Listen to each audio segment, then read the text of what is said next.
I think determination, because when I was that funny little kid in Wales, I used to pray. We all prayed in the family, and I used to say, God, I don't want any help at all. Just don't stop me wanting. They were radiant, iconic, untouchable. From the golden glow of the silver screen, these women captivated millions. But behind the beauty, fame, and applause, they were quietly breaking. But from the start, scandal haunted the sexy star. When Carol decided to stop sleeping with the studio boss, her career took a nosedive. Carol Landis never recovered. She was dead before the age of 30. This isn't just a list of names. It's a reckoning with the cost of being adored and misunderstood in equal measure. These 15 actresses didn't just light up Hollywood, they paid its steepest price. Some were forgotten, others were legends, but all of them carried pain that fame couldn't fix.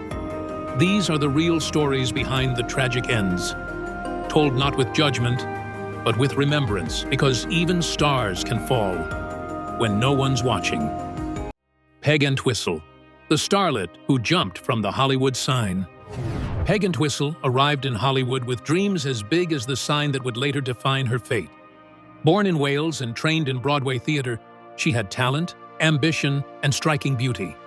But by the time she reached Los Angeles in the early 1930s, the Great Depression was hitting hard, and Hollywood was ruthless to newcomers without studio backing.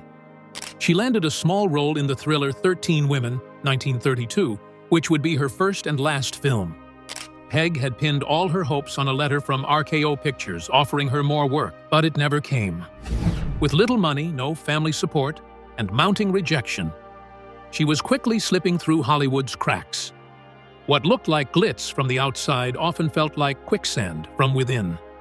On the night of September 16, 1932, at just 24 years old, Peg climbed to the top of the iconic Hollywoodland sign. She stood on the letter H, gazed over the city, and jumped. Her body was found 2 days later. In her purse was a suicide note that read, "I am afraid I am a coward. I am sorry for everything. If I had done this a long time ago, it would have saved a lot of pain." Peg Entwistle never became a household name, but her death became one of Hollywood's most haunting urban legends. She came to Tinseltown hoping to be seen. Tragically, the world only saw her when it was too late. Peg's death turned the Hollywood sign into a ghost story. But our next star had all the fame she wanted: beauty, charm, a calendar full of roles, and still, it wasn't enough to keep her from slipping into darkness. Carol Landis, the blonde bombshell's final act. Carol Landis was the kind of woman who lit up a room. Blonde, vivacious, and endlessly charismatic, she starred in films like 1 Million BC and became a beloved pin-up girl during World War II. Soldiers adored her. Studios promoted her as the next big thing. But behind the dazzling image, Carol was struggling to keep her heart from breaking. She had been married 4 times by the age of 29 and was tangled in a complicated affair with actor Rex Harrison, who at the time was still married to actress Lily Palmer. Carol wanted him to leave his wife. He wouldn't. That rejection, on top of a lifelong battle with depression and growing insecurities about her career, pushed her to the edge. On July 5, 1948, after spending the day with Harrison, Carol took a lethal dose of Seconal in her Brentwood home. She was found dead the next morning, lying peacefully in her pink bedroom. On her nightstand was a note that simply read, "Dearest Mommy, I'm sorry, really sorry. I tried so hard to make everything work." Carol's funeral was attended by stars and soldiers alike, but the studio tried to downplay the affair.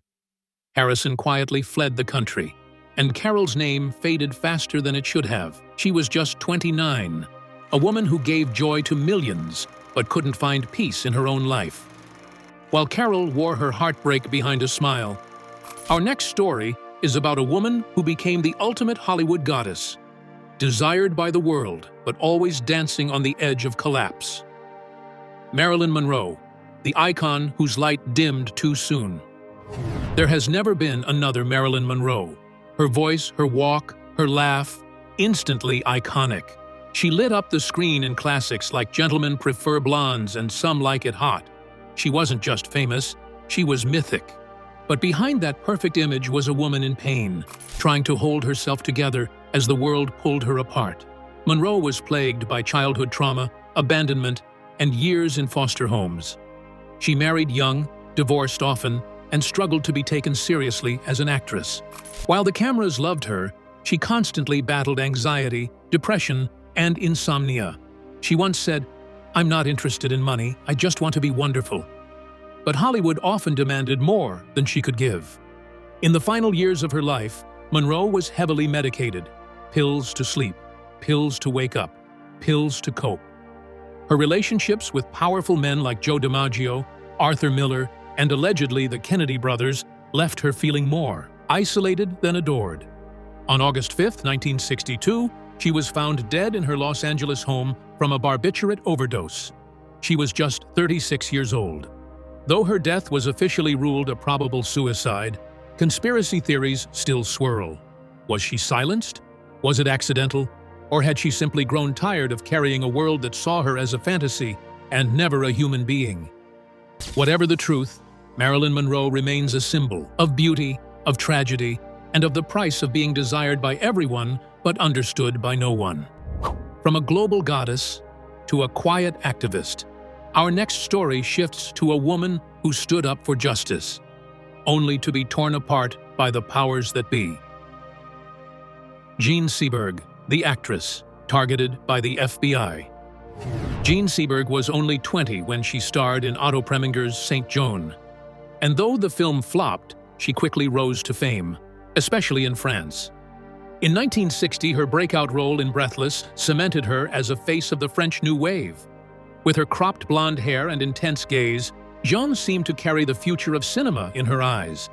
But off-screen, she was deeply politically involved, particularly with the civil rights movement. She supported the Black Panthers and donated to causes she believed in, but that made her a target. J. Edgar Hoover's FBI launched a smear campaign against her, planting false stories in newspapers that she was pregnant by a Black Panther member. The stress of public shaming, paired with miscarriages and mental health struggles, began to fracture her. Jean once said, "Money doesn't buy happiness. I never had it, and I was happy before." But happiness became harder to find. She was hospitalized multiple times, diagnosed with severe depression, and kept under surveillance. Her mental health crumbled under the weight of betrayal by her government, the media, and her own mind. In 1979, at just 40 years old, Seberg disappeared. 11 days later, her body was found in the back seat of her car in Paris. She had taken a fatal mix of barbiturates and alcohol. A note lay beside her. She had been dead for days before anyone noticed. Jean Seberg wasn't just lost. She was erased by cruelty. Her death is now a dark reminder of how politics and privacy once collided in the life of a beautiful, brilliant soul. While Jean was silenced by scandal and surveillance, the next woman was devoured by the very industry she helped elevate, haunted by secrets she was never allowed to speak. Ona Munson, the hidden life behind Belle Watling. You might remember Ona Munson as Belle Watling, the glamorous, red-haired madam with a golden heart in Gone with the Wind. It was her most famous role, and one that masked the emotional chaos behind her smile. Off-screen, Munson lived a life of duality, beloved by audiences but tormented by illness, secrecy, and depression. Ona had multiple marriages, including one widely rumored to be a lavender marriage, a socially accepted union masking homosexuality. She was in a long-time relationship with Alla Nazimova, one of early Hollywood's most powerful queer icons. But in the public eye, these truths were hidden. The pressure to live a lie, to maintain a public image that denied her identity, weighed heavily on her. In the final years of her life, Ona battled chronic illness, anxiety, and the career decline that so many aging actresses of the era faced. She once wrote to a friend, "I'm tired of acting, on screen and off." Her performances were praised, but the person behind them was growing quieter, sadder, and more withdrawn. On February 11, 1955, she was found dead in her home from an overdose of barbiturates. She was 51. The newspapers reported it as suicide, but in reality, it was the end of a long, silent unraveling. Her death barely made headlines. And yet, Ona's story reflects something larger. The price women paid to be both adored and erased in a town that only made space for the surface. From overlooked pain to outright invisibility, our next story belongs to a woman whose face once graced classic films, but whose name almost vanished with her. Isabel Jewell, the forgotten starlet. Isabel Jewell had that unforgettable 1930s glow, soft blonde hair, quick wit, and a voice that sparkled on screen. She appeared in classics like Gone with the Wind and A Tale of Two Cities, often in supporting roles that gave life to side characters. But like many character actresses, her fame was fleeting, and her fall came quietly. As the 1940s rolled in, Isabel's film offers dwindled. Her once steady paycheck disappeared. Roles stopped coming. She had no studio contract, no personal fortune, and no safety net. She tried radio, stage, and bit parts, but the spotlight kept slipping away. Her personal life wasn't much better, marked by brief marriages and growing isolation. In private, Isabel battled anxiety and depression. In one rare quote to a friend, she confessed, "I used to dream of applause. Now I dream of silence." She struggled to adjust to life outside the industry, unable to recreate the identity Hollywood had once handed her. On April 5, 1972, Isabel Jewell was found dead in her Hollywood apartment from a barbiturate overdose. She was 64. Her death went largely unnoticed by the public, and her ashes were quietly scattered at sea. No big memorial, no major headline, just a woman who once shone bright and was then forgotten by the very machine that made her. From fame to forgotten, Isabel's story leads us to a woman whose passion burned white-hot until love, loss, and loneliness brought the curtain down for good. Rachel Roberts, the actress haunted by love. Rachel Roberts was magnetic on screen, fierce, emotional, and uncompromising. Born in Wales, she gained critical acclaim for films like This Sporting Life and Picnic at Hanging Rock. Her talent was undeniable, but off-screen, she was volatile, deeply emotional, and ultimately broken by a love that unraveled her sense of self. Rachel married actor Rex Harrison, and their relationship was as fiery as it was toxic. She adored him, clung to him, but after their marriage ended, she never seemed to recover. Even as her career continued, Rachel became increasingly unpredictable. She drank heavily, lashed out in public, and reportedly carried a photo of Harrison with her everywhere. Friends said she never let go. In her final years, she lived alone in Los Angeles, bouncing between hope and heartbreak. She once said, "I loved too much, and it destroyed me." That love, coupled with mounting mental health struggles and declining roles, pushed her deeper into isolation. The screen that had once loved her now seemed to look the other way. On November 26, 1980, Rachel took a lethal combination of barbiturates and alcohol. She was found in her home, alone at 53. Her final moments were quiet, so different from her fiery life. Though she left no note, her story speaks loudly about the dangers of giving all of yourself away, and about how sometimes even the strongest women can fall hardest from love. While Rachel was undone by lost love, the next woman lived through a series of losses so profound they became impossible to outrun, even with worldwide fame and a voice that echoed across continents. Dalida, the singer who couldn't escape her past. Dalida was a global icon, a French-Italian-Egyptian singer and actress whose voice soared in 10 languages. She sold over 140 million records, enchanted audiences from Paris to Tokyo, and became a cultural legend. But behind her glamour was a life haunted by tragedy after tragedy. Fame had found her, but peace never did. Dalida's heartbreak began early. Her first husband, Lucien Maurice, took his own life just months after they separated. Later, another lover, singer Luigi Tenco, died by suicide after a music festival performance. Yet another partner, Richard Chanfray, would also die by his own hand.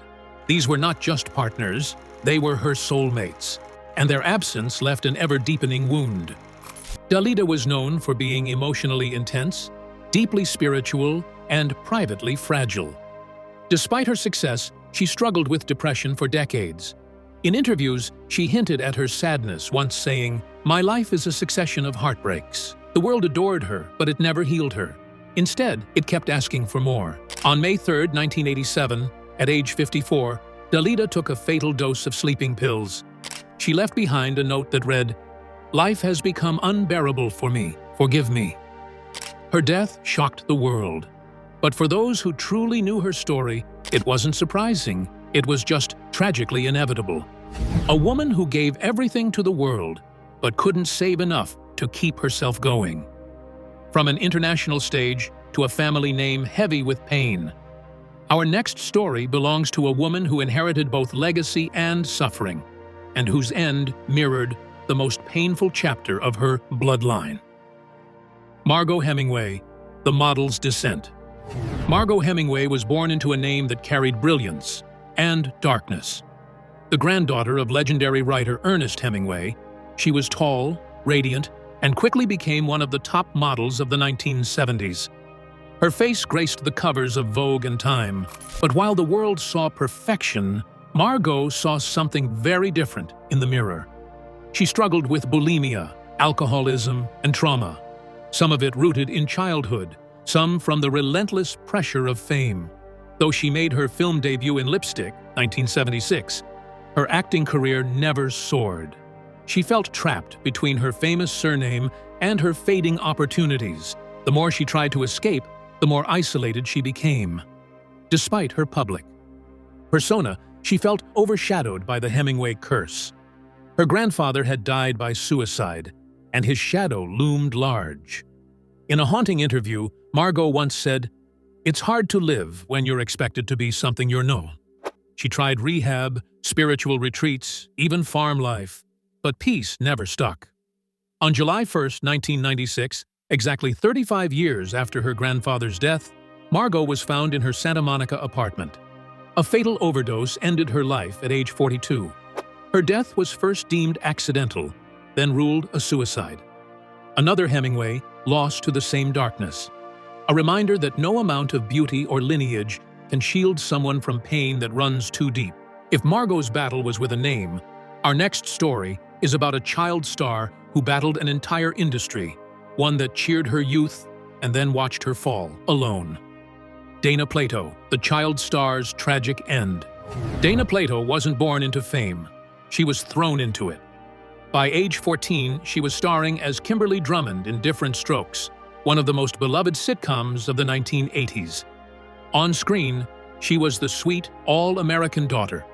Off-screen, she was just a young girl trying to survive a world she never asked for. The pressure of early stardom was intense. Dana was adopted as a baby, and her adoptive mother became her manager. She lost her mother to illness just as her career was taking off, and by the time she was a legal adult, she was on her own. Drugs and alcohol followed her like a shadow. She was written out of the show after a teenage pregnancy, something the network didn't want attached to its wholesome brand. Her post-fame years were rough. Plato tried everything to stay in the spotlight: B-movies, reality shows, even posing for Playboy. But Hollywood had moved on. Financial troubles mounted, legal issues followed. She was arrested for robbing a video store with a pellet gun. During an interview on The Howard Stern Show, just days before her death, Dana sounded hopeful, but you could still hear the exhaustion in her voice. "I've made mistakes," she admitted, "but I'm trying." On May 8, 1999, Dana died from an overdose of painkillers and muscle relaxants at the age of 34. Officially ruled a suicide, her death hit fans hard. Just 11 years later, her son Tyler also died by suicide. Dana's story is not just about Hollywood's cruelty, it's about how the system builds up children, then forgets they're human.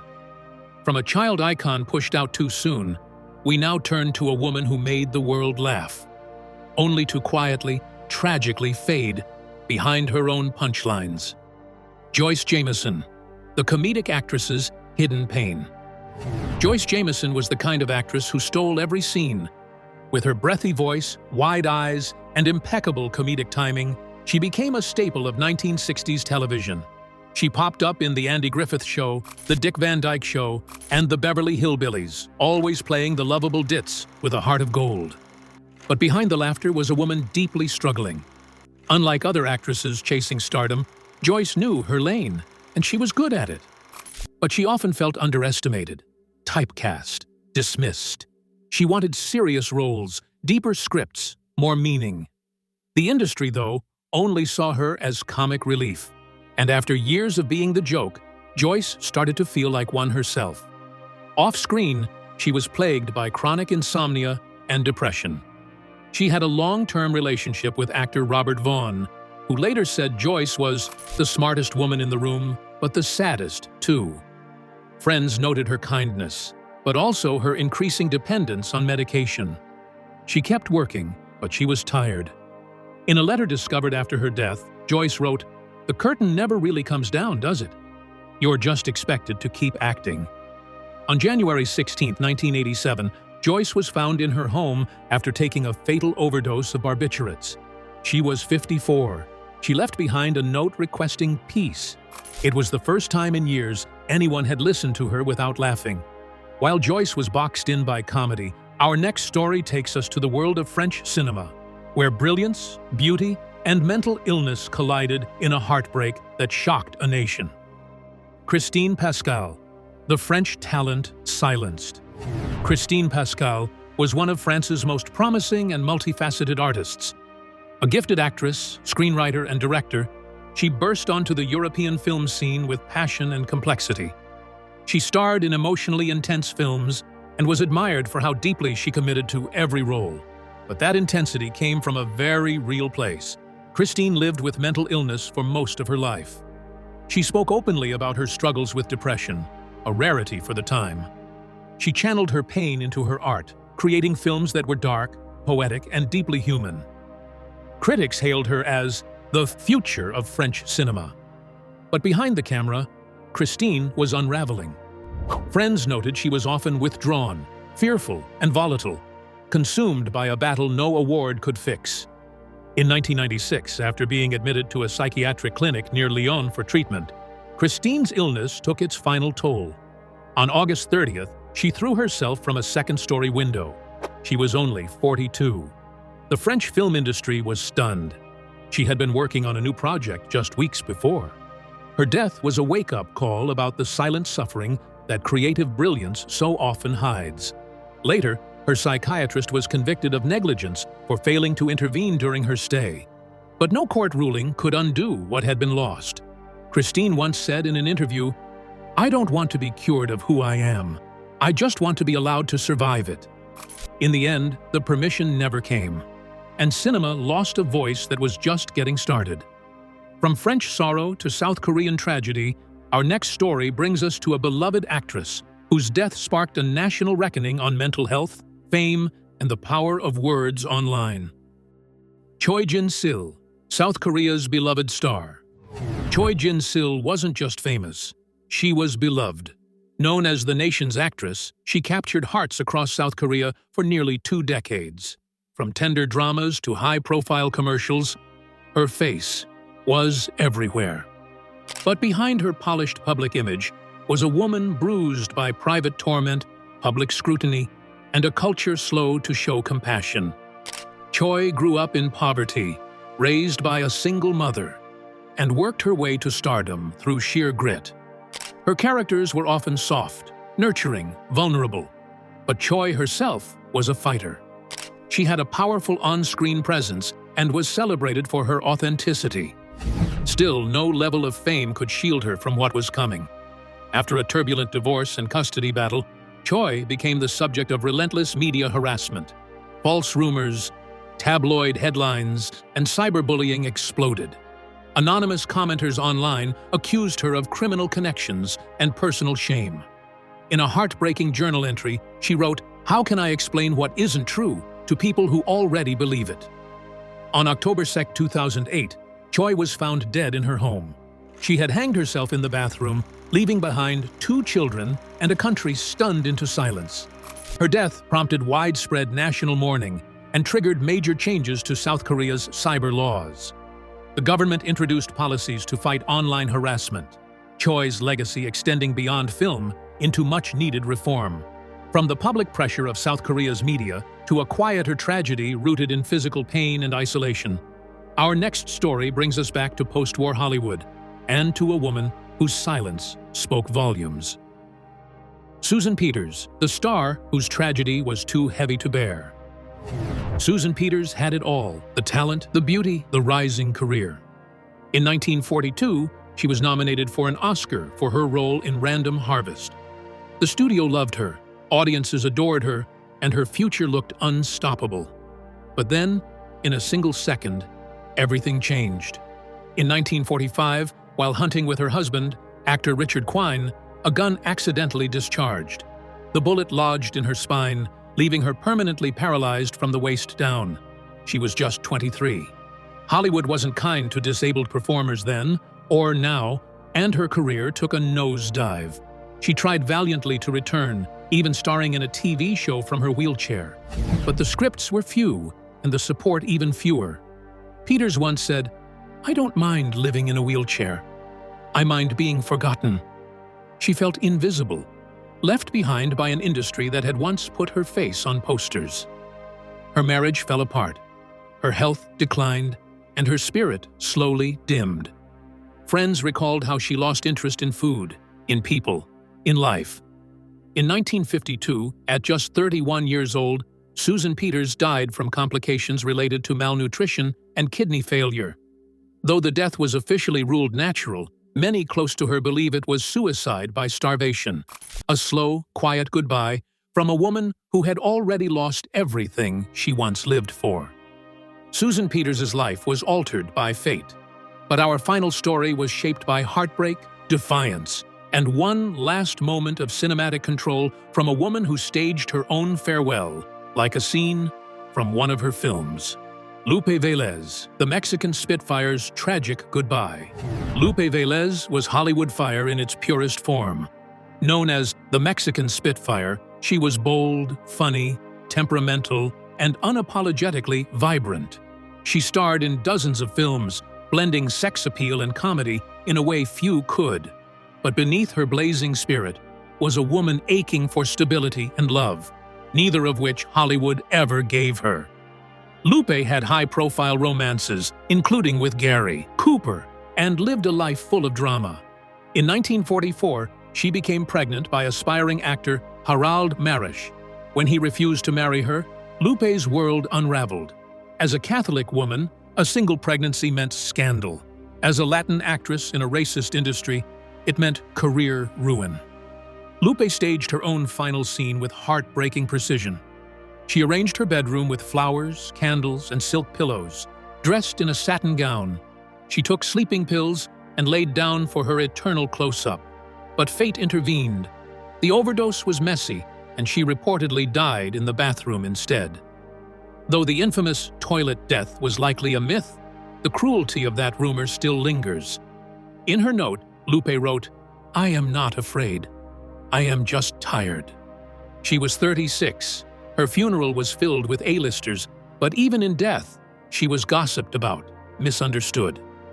Today, her story stands as both a cautionary tale and a tragic anthem for the women who gave their all, and were still asked for more.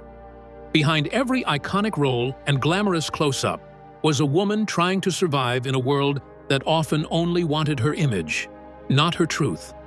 These 15 actresses gave us laughter, tears, beauty, and brilliance. But in the end, they left us with silence. Today, we honor not just how they died, but how they lived, fought, loved, and endured. Their stories aren't just cautionary tales, they are testaments to resilience and the need for compassion in an industry built on illusion. Let us remember them fully, not as tragedies, but as women who mattered. Their legacy lives on, and so does their voice.